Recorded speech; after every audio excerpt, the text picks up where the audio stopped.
Napalitan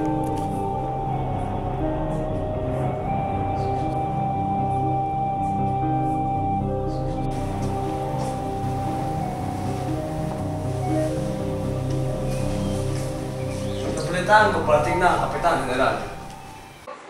Nandito na ang Kapitan General, magbigay-pugay! Magandang araw sa inyong lahat! Magandang araw sa inyo, Kapitan General!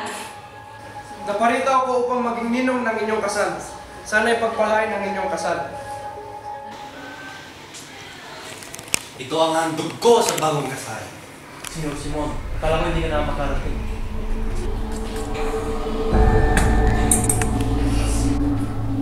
Excelente! Wow! Napakagandang ginawa. Maaari na ba ang gamitin? Oo naman. Bakit hindi? Naway magsilbing taglaw ninyo ito sa pagdiriwan sa inyong pag-iisang dibdib. Maraming salamat, Don Simon. Walang naman, kapatid. Kung inyo mararapatin, ako ay alis na.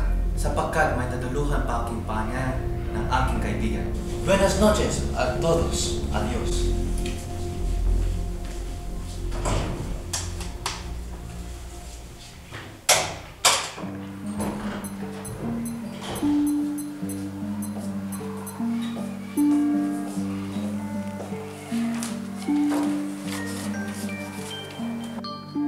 Mene Cesar Pares, Juan Crisostomo Ibarra. Juan Crisostomo Ibarra, sino siya?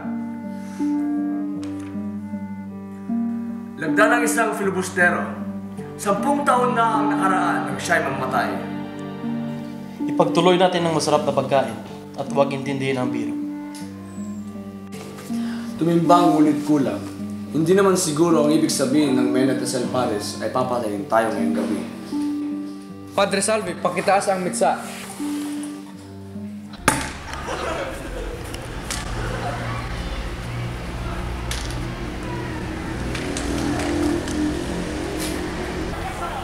Basilio, anong ginagawa mo dito? Sagani, tara na! Bakit tayo aalis? Gusto mo bang mamatay? Ano ka mo? Mamatay! Bilang para sa loob ng bahay na yan na naglalaman ng pulbura. Ito'y pwede sumabog na kahit anumang oras. Sasabog? Ano sasabog pinagsasabi mo? Sagani, tara na! Huwag na tayo mag-aksaya ng oras. Ngunit si Paulita! Nasa loob si Paulita! Sagani! Magnanakaw! Habulin ang magnanakaw! Alam parang iyon na isang dinamita. Buhay si Crisostomo Ibarra. Marahil ay ganun nga. Ngunit paano siya nabuhay? At anong ugnayan niya ni Simon na nagbigay na ng parang iyon? Simon? Alam ko na! Si Simon ay si Crisostomo Ibarra! Isang taksil! Hanapin ang Simon na yan at ulihin.